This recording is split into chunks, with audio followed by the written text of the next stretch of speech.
Hello दोस्तों। तो आप सबको पता होगा CUET पीजी का डेट आ चुका है। फिजिक्स का एंट्रेंस का 9 तारीख को होगा, 9 सितंबर को। तो मुझे किसी ने मैसेज किया था कि जो सारे इम्पोर्टेंट फार्मूलाज हैं उन सबको थोड़ा डिस्कस कर लें, जो CUET पीजी फिजिक्स एंट्रेंस के लिए जरूरी है। तो आज से हम शुरू करने वाले हैं वो सारे इम्पोर्टेंट फार्मूला सारे टॉपिक्स के। आज बस मॉडर्न फिजिक्स का पार्ट वन है ये, जिसमें हम ये सारे टॉपिक्स कवर करेंगे: quantum scattering, de Broglie wavelength, phase and group velocity relations, photoelectric effect, Bohr model and X ray and nuclear physics. इस सारे सारे टॉपिक्स के जो इम्पोर्टेंट फॉर्मूलाज हैं हम उनको डिस्कस करेंगे। तो पहले हम बात कर लेते हैं कॉम्पटन स्कैटरिंग। तो कॉम्पटन स्कैटरिंग की फॉर्मूला होती है delta lambda is equal to lambda prime minus lambda lambda prime minus lambda is equal to M H by M zero C one minus cos theta. आप सबको पता होगा Compton scattering कैसे होती है। यहाँ पे एक इलेक्ट्रॉन है, कोई फोटोन यहाँ पे आके टकराता है, उसके बाद इलेक्ट्रॉन एंड फोटोन दोनों डिफरेंट डायरेक्शन में मोशन करते हैं। इसको बोलते हैं कॉम्पटन स्कैटरिंग। ठीक है। और आपने ये जो टर्म यहाँ पे लिखा हुआ देखा होगा, एच बाई एम जीरो सी, इसको हम क्या बोलते हैं? कॉम्पटन वेवलेंथ बोलते हैं, लैम्बडा सी। ठीक है। और है डेल्टा लैम्बडा बाई लैम्बडा, जिसको हम फंक्शनल शिफ्ट बोलते हैं। तो ये तीन इंपॉर्टेंट फॉर्मूला है किसके अंडर? कॉम्पटन स्कैटरिंग के अंदर। ये थीटा कौन सा एंगल है? जिस एंगल में यहाँ पे इलेक्ट्रॉन रिफ्लेक्ट करके चला जाएगा। ठीक है। उसके बाद हम बात कर लेते हैं डी ब्रोगली वेवलेंथ के बारे में। डी ब्रोगली वेवलेंथ होता है lambda is equal to H by P. H क्या हो गया? Planck's constant.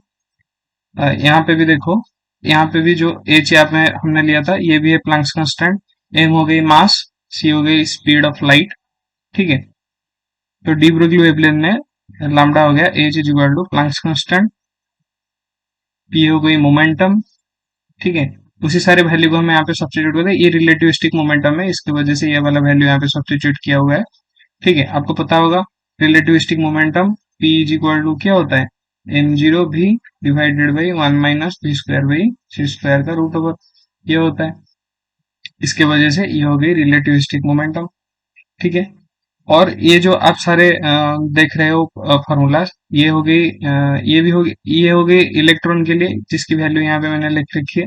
और इसके बाद आप ये सारे वैल्यू याद रख लो। ये वैल्यू याद करने की जरूरत इतनी ज्यादा नहीं है, बस आप ये सारे वैल्यू के याद रख लो। हम वेलोसिटी के टर्म में डी ब्रोगली वेवलेंथ पूछा जा सकता है। ठीक है, ये इंपॉर्टेंट है। डी ब्रोगली वेवलेंथ और भी सारे हैं। ठीक है। उसके बाद हम देख लेते हैं phase velocity and group velocity के अंदर रिलेशन। तो ये होती है फेज वेलोसिटी ओमेगा बाई के, एंड ग्रुप वेलोसिटी होती है डी ओमेगा बाई डी के।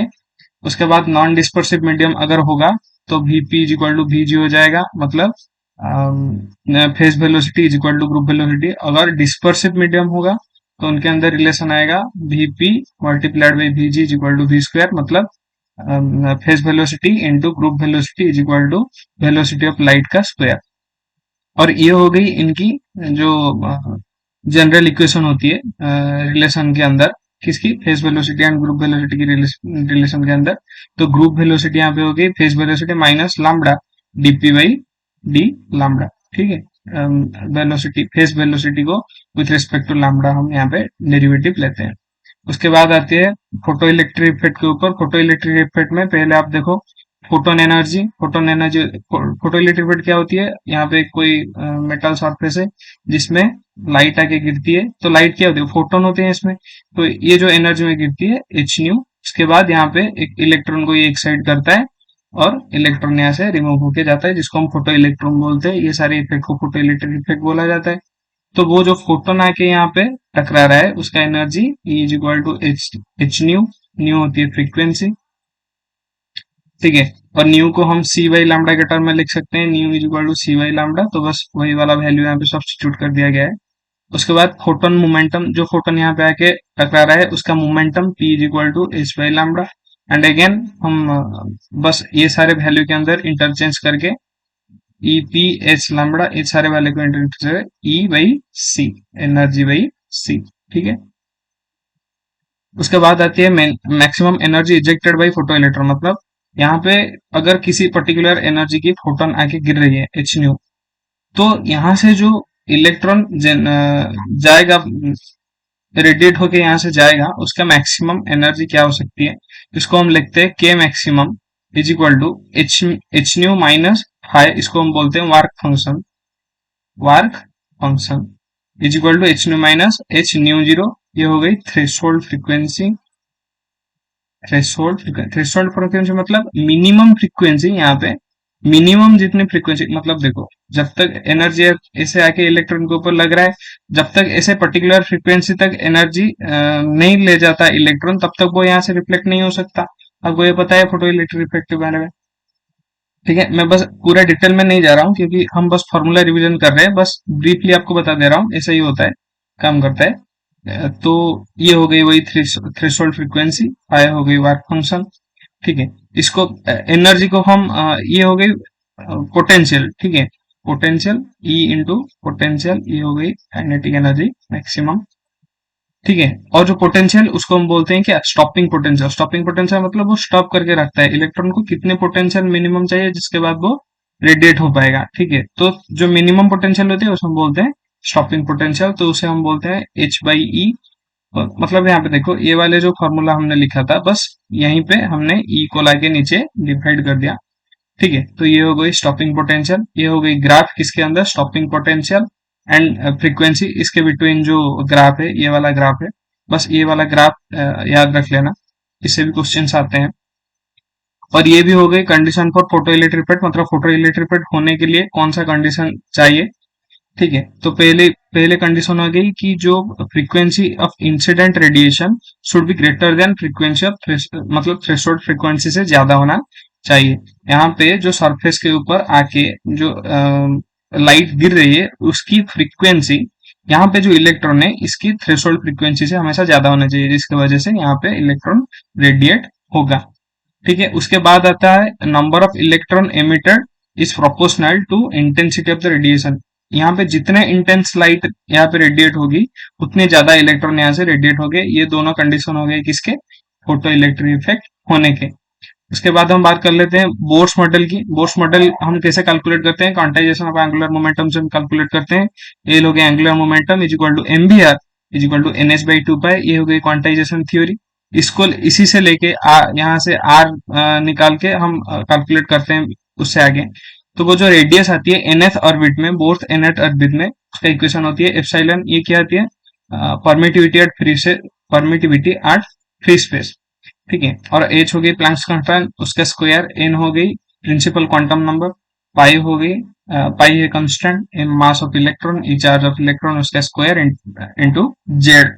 तो यहाँ पे आप देख सकते हो ये एप्सिलॉन परमिटिविटी कांस्टेंट है, ये तो प्लैंक्स कांस्टेंट है, पाई constant, mass constant, charge of an electron constant. तो ये सारे कांस्टेंट को हम एक टर्म में रिप्रेजेंट कर देते हैं ए नॉट, जिसकी वैल्यू होती है 0.529 एमस्ट्रॉन्ग। एमस्ट्रॉन्ग मतलब 10 to the power minus 10 metre, ठीक है। तो आर आर हो गई क्या, रेडियस इन बोर्थ ऑर्बिट हो गई, R is equal to A naught N square by Z. A की वैल्यू आपने ये देखा। उसके बाद आती है वेलोसिटी इन nth ऑर्बिट, तो वैसे ही हम बस वैल्यू को सब्स्टिट्यूट करके वेलोसिटी निकाल सकते हैं, 2.18 into 10 to the power 6 Z by n, ये हो गई कांस्टेंट, और ये प्रोपोर्शनल होती है velocity proportional to Z by n metre पर सेकेंड, ठीक है। उसके बाद हम बात करते हैं energy in nth orbit. nth orbit में जो पार्टिकल है उसकी एनर्जी क्या हो जाएगी, तो E is equal to minus m e to the power 4 into Z square divided by 8 epsilon naught square h square n square. तो आप यहाँ पे भी देखो mass of particle, charge of electron, 8 तो कांस्टेंट है, परमिटिविटी फिर से कांस्टेंट, प्लैंक्स कांस्टेंट, ये सारे कांस्टेंट हो गए जिनकी वैल्यू माइनस 13.6 के अराउंड आती है इलेक्ट्रॉन वोल्ट, ठीक है। उसके बाद हम बात कर लेते हैं photon energy in state transition. जब कोई ट्रांजिशन होती है, एमिशन होती है या फिर एब्जॉर्प्शन होती है। एमिशन मतलब एनर्जी हायर एनर्जी स्टेट से जब लोअर एनर्जी स्टेट में इलेक्ट्रॉन आता है, तो वो मैक्सिमम जो उसके पास ज्यादा एक्स्ट्रा एनर्जी होती है उसको कौन से टर्म में, एक रेडिएशन के टर्म में इजेक्ट कर देती है, जिसकी एनर्जी होती है एच न्यू। वैसे ही E1 स्टेट से E2 स्टेट इलेक्ट्रॉन ट्रैवल करने के लिए उसे H new amount of energy की जरूरत होती है, तो उसी को हम क्या बोलते हैं, photon energy. Delta E is equal to H nu, ये हो गई photon energy when transition is needed कोई एक स्टेट से अगर एमिशन हो रही है, मतलब हायर एनर्जी से लोअर एनर्जी स्टेट में आ रही है, या फिर लोअर एनर्जी स्टेट से हायर एनर्जी स्टेट जा रही है, ये हो गई एनर्जी ट्रांजिशन। उसके बाद हम बात कर लेते हैं वेवलेंथ ऑफ एमिटेड रेडिएशन। जो एमिटेड रेडिएशन है उसका वेवलेंथ क्या हो जाएगा, जिसको हम रिप्रेजेंट करते हैं 1/λ is equal to R infinite Z square 1/ni² minus 1/nf²। यहाँ पे ni हो गई इनिशियल और nf हो गई फाइनल।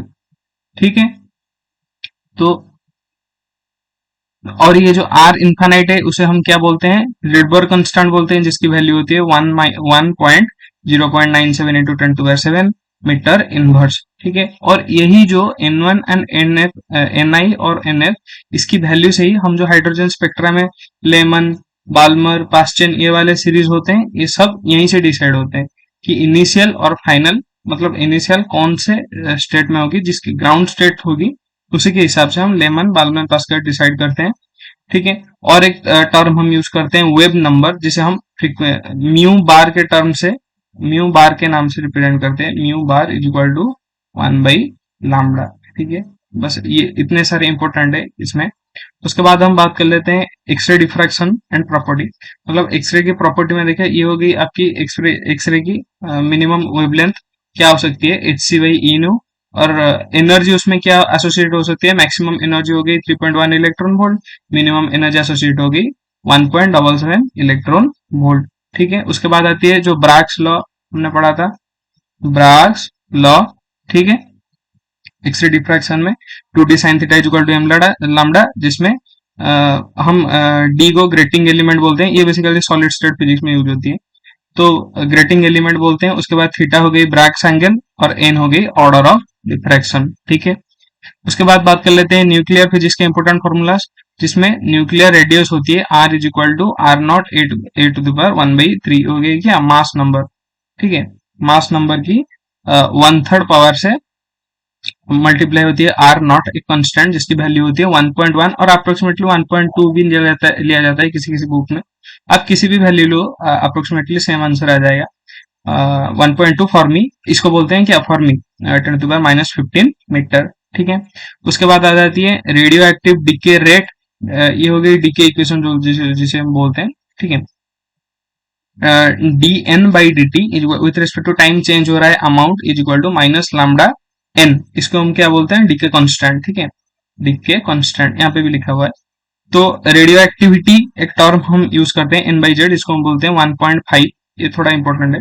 उसके बाद आ जाती है population at time t, population मतलब नंबर, बेसिकली नंबर हम जिसे बोलते हैं, n is equal to n0 e to the power minus lambda t।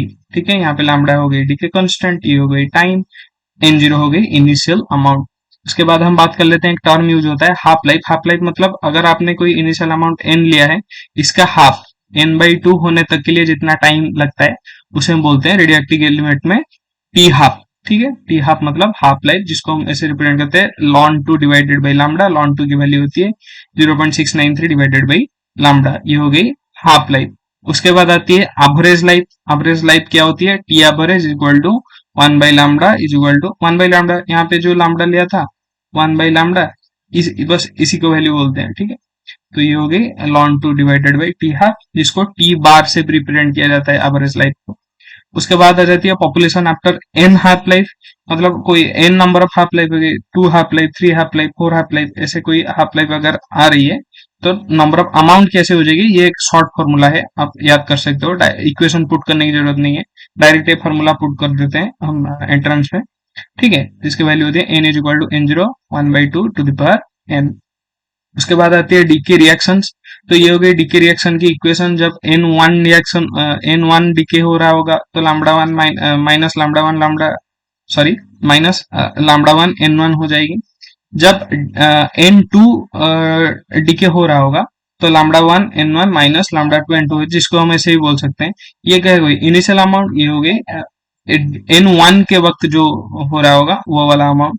ठीक है, तो n2 is equal to n0 minus n1। n2 मतलब जब n2 नंबर ऑफ अमाउंट, मतलब जब सेकेंड डीके हो रहा होगा उसके वक्त जो amount is equal to initial amount minus जो पहले डीके हो चुका है उसका अमाउंट। उसके बाद आती है ये 3 डीके बस इक्वेशन आपको याद करने होंगे, डीके इक्वेशंस। जिसमें पहला होता है अल्फा डीके, जिसमें क्या होता है, ये एक अमाउंट होता है जिसमें Z-2 A-4 होती है और हीलियम निकलती है, जिसको हम अल्फा पार्टिकल भी बोलते हैं। उसके बाद आती है बीटा डीके, ठीक है, जिसमें ए और जेड में से ए में कोई चेंज नहीं आती है, Z+1 होती है, बस इलेक्ट्रॉन चेंज होती है और माइनस नेगेटिव फ्रीक्वेंसी आती है। और बीटा प्लस डीके में पॉजिटिव फ्रीक्वेंसी आती है, ठीक है। उसके बाद हम बात कर लेते हैं मास डिफेक्ट। तो mass defect is equal to delta m is equal to Z हो गई mass number, sorry proton number into mass of proton, Z into m m p, plus A minus Z हो गई neutron number into mass of neutron minus total, जब proton and neutron को मिला के जो total mass होती है किसी पार्टिकल की, उसको हम बोलते हैं एम, ठीक है। तो उसको सब्सट्रैक्ट कर देंगे तो आ जाएगा मास डिफेक्ट। उसके बाद आती है बाइंडिंग एनर्जी। तो बाइंडिंग एनर्जी होती है ये मास डिफेक्ट इंटू सी स्क्वायर, ठीक है। उसके बाद आती है एक टर्म यूज करते हैं क्यू वैल्यू, ये हो गई इनिशियल इक्वेशन में, मतलब ऐसा कोई इक्वेशन अगर है हमारे पास कि m x plus n y, sorry m y हमें देते हैं n x plus n y, ठीक है। तो यही से हो गई रिएक्टेंट और ये हो गई प्रोडक्ट, तो रिएक्टेंट माइनस प्रोडक्ट इंटू सी स्क्वायर, ये हो गई हमारी क्यू वैल्यू।